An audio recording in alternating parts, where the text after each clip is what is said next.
DeAndre Ayton, mga kababayan, sa wakas nagpakilala na bilang bagong haligi ng Los Angeles Lakers.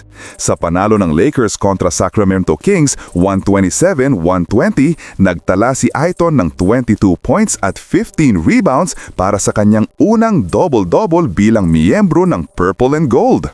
Pero higit pa sa stats, may kwento sa likod ng performance niyang yon at kasama mismo si Derek Fisher para himayin ito sa Fish's Focus. Matapos ang ilang larong puno ng adjustment at paghanap ng rhythm, tila nahanap na ni DeAndre Ayton ang tamang timpla sa Lakers system. Sa panalo laban sa Kings, naging dominante siya sa loob, agresibo sa boards at epektibo sa pick-and-roll sets ni Coach JJ Redick. Nagtala siya ng 22 points, 15 rebounds, 2 assists, 1 steal at 1 block, shooting efficiently sa paint at halos walang nasayang na tira. Sa segment na Fish's Focus, binigyang pansin ni Derek Fisher kung paano nagbago ang body language at confidence ni Ayton. Ayon sa kanya, Ayton is finally embracing the role the Lakers need, not just a scorer but an enforcer.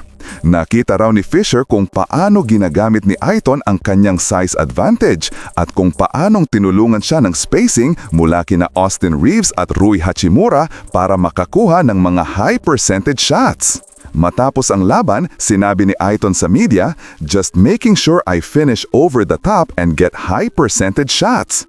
Ibig sabihin, mas nagiging matalino na siya sa pagpili ng tira, hindi puro finesse, kundi power, positioning at timing. Ang ganitong mindset, ayon sa mga analysts, ang kailangan para masulit ng Lakers ang kanilang bagong frontcourt anchor.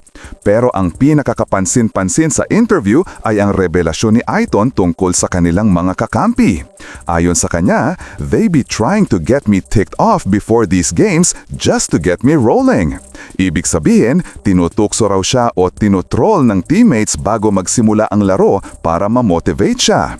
Para kay Ayton, hindi ito insulto, kundi paraan ng mga kakampi para palabasin ang kanyang killer instinct.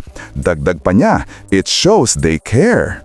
Nakikita natin dito ang lumalalim na chemistry sa loob ng locker room.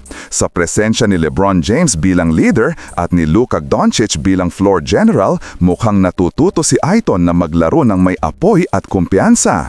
Hindi na siya yung tahimik at passive na player na madalas mapuna noong Phoenix days. Ngayon, siya ang sentro ng energy sa loob, both literally and emotionally.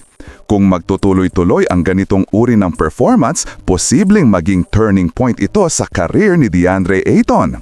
Ang kombinasyon ng maturity, motivation at suporta mula sa teammates ay malinaw na nakakaapekto sa kanyang laro.